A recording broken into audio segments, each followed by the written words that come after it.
Hello. In today's lesson, we are going to look at professional ethics.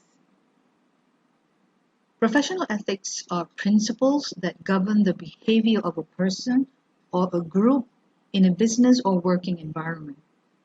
Like values, professional ethics provide rules on how a person should act towards other people and institutions in such an environment. These environments can be a class, can be a group project, can be a business, it can be an organization, etc. So if you want to be in that group, there are certain guidelines, there are certain professional ethics that you must follow to be in that. For example, if you are a student of UTM, then there are guidelines you have to follow as a student of UTM. And if you fail to follow those guidelines, you may be taken out of UTM. Unlike values, professional ethics are often codified as a set of rules, which a particular group of people use. Even if your values are different, you follow the rules of the group.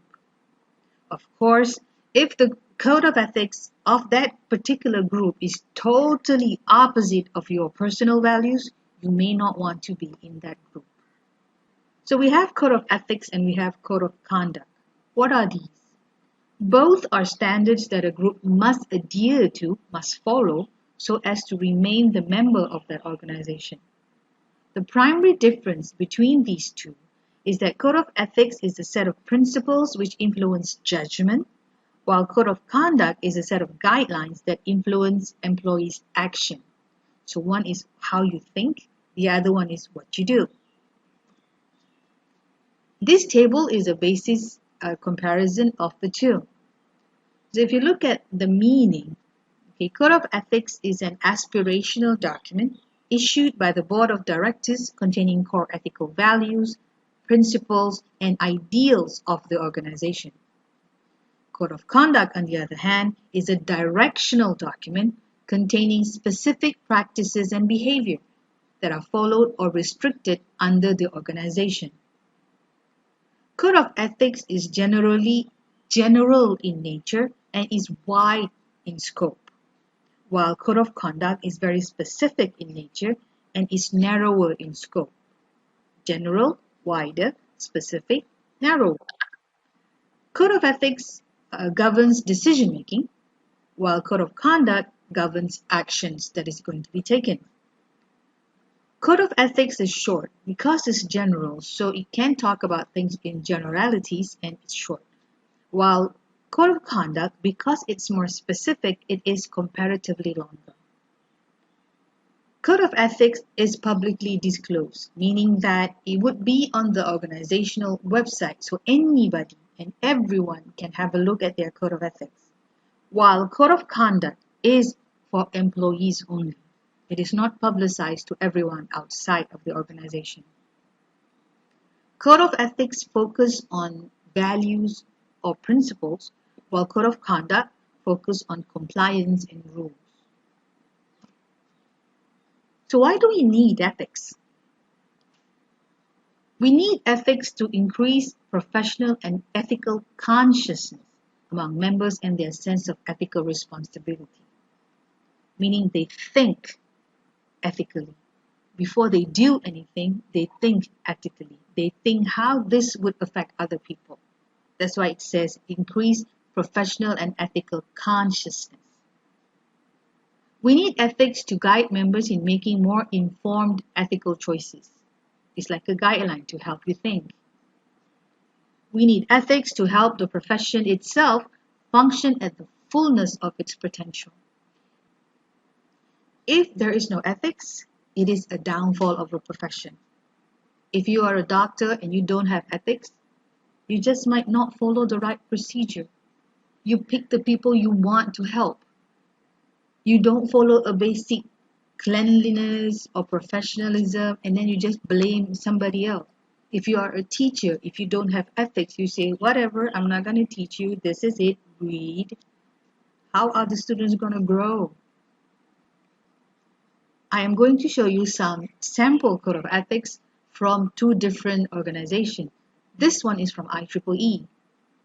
Okay, if you see the beginning, it says we, the members of IEEE, In recognition of the importance of our technologies in affecting the quality of life throughout the world, and in accepting a personal obligation to our profession, its members, and the communities we serve, do hereby commit ourselves to the highest ethical and professional conduct and agree to do all that. Okay? So here, if you are a member of IEEE, if you wish to maintain and remain a member of IEEE, you have to follow these code of ethics. If at one point you were found out to not follow one of this, they may kick you out of IEEE. They may ban you forever from, becoming a member of IEEE. So to be a member of IEEE, you have to uphold these code of ethics. This is another sample from SANS.org. Okay, I will strive to know myself and be honest about my capability, and then so on and so on. It is a very long list, and this is only part of it.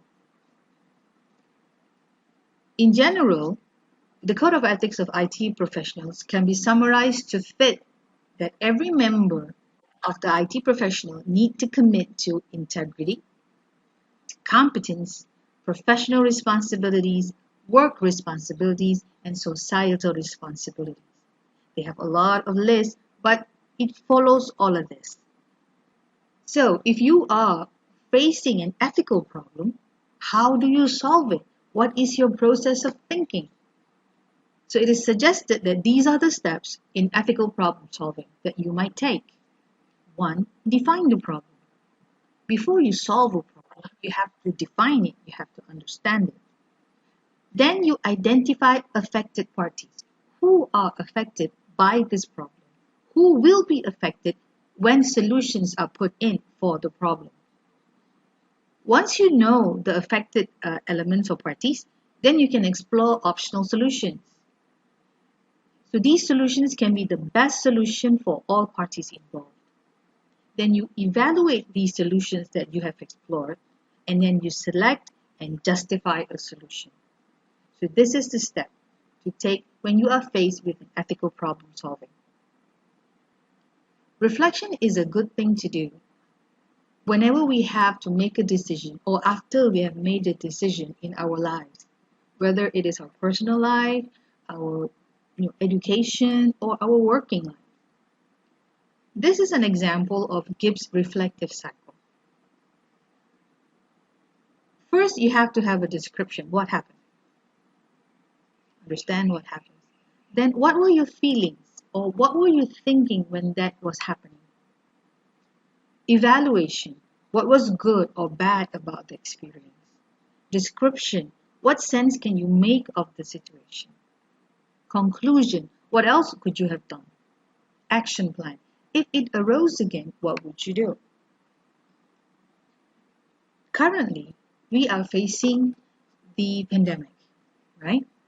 And only yesterday, the Prime Minister of Malaysia lifted the MCO, not all, but to a more conditional lifting. So we have been inside for a while. Reflect on how you were inside. What happened while you were inside and couldn't go out? How did you feel? What were you thinking while you were inside and couldn't go out? Do you think it was a bad thing or a good thing to be inside when the government says, everybody stay inside? You cannot go out. You cannot go out to eat with your friends. You cannot go out to get a haircut. You cannot go to a barbershop. Then you describe what sense can you make of the situation. So what is the conclusion you came by from reflecting? And if it ever happens again, what would you do? Now, reflection can be on many bases. For example, let's take your reflection as a student during MCO. You are a student, you are inside. How did you feel about being inside and not in class with your friends? How did you feel about online learning? How do you feel about online assignments? How are you going to feel about online assessment and evaluation? So, was it a good experience? Was it a bad experience? If it's good, what was good about it? If it's bad, what was bad about it? So if it's bad, can you change to make something better? So then you conclude all this and then you have an action plan. So if you said, oh, while MCO, I slept longer, I woke up late, so I cram all the subjects together, well, that's not a good thing. So your action plan will be time yourself better. So a model of reflection helps you in looking at actions you have taken prior and whether or not it is good. And that will help you make better decisions towards different problems in the future. Talking about reflection, here are some real self-reflection on ethics that I would like for you to think about, and then give me a reply in the forum in e-learning. In these situations, give a thought on how you will conduct yourself. The first scenario, a student or your friend asked you for your programming assignment because they haven't done it yet and submission time is due. So you have done your homework, they want your homework because they haven't done it yet, and the submission time is near. How do you feel? What would you do? The second scenario, your class need a textbook and you need to buy the textbook and it is 80 ringgit. Rather than pay 80 ringgit, because you are also clever, you borrowed the book from the library and then you went and photocopied the book. Is this ethical? Is this legal? Is this good? Is this bad? Tell me what you think.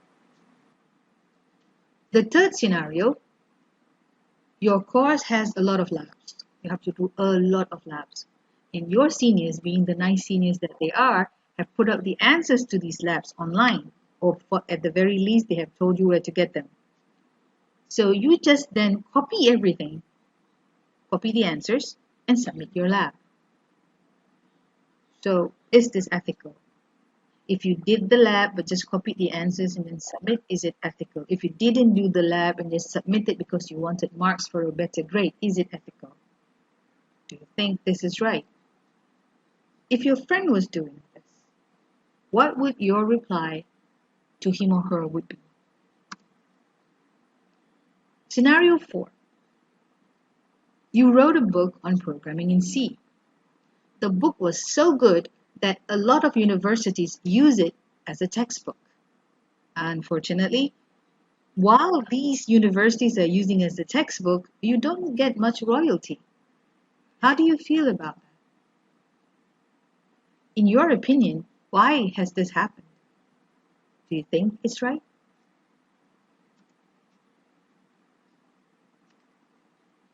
Let's look at this comic strip of Calvin and Hobbes. Okay? So Calvin says, I don't believe in ethics anymore. As far as I am concerned, the end justify the means. Get what you can while the getting's good. That's what I say. Might makes right. The winners write the history books. It's a dog-eat-dog world. So I'll do whatever I have to and let others argue about whether it's right or not. He just wants to do everything. By his own rules. By his own guidelines. Don't care about others. Then Hobbes pushed him. And then he asked Hobbes, why did you do that? You were in my way, now you're not. The ends justify the means. Now this is funny. I didn't mean for everyone, you dope, just me. So if you are going to go beyond ethics, you want to go beyond the guideline. You want to go above the rules and not follow them. Would you be mad if somebody else does that too? It boils down to your actions and decisions affect others just like their actions and decisions affect you. So think carefully before making a decision. So the essence that makes a good human being is to have a good and sturdy moral compass. This moral compass is not easily swayed, and it makes a meaningful relationships in life, in career, in business. So it is always good to have that sturdy moral compass. Have the courage to say no. Have the courage to face the truth. Do the right thing because it is right. These are the magic keys to live your life with integrity. So I'll end this class here today. Don't forget to give me your thoughts on the scenarios in e-learning. Goodbye.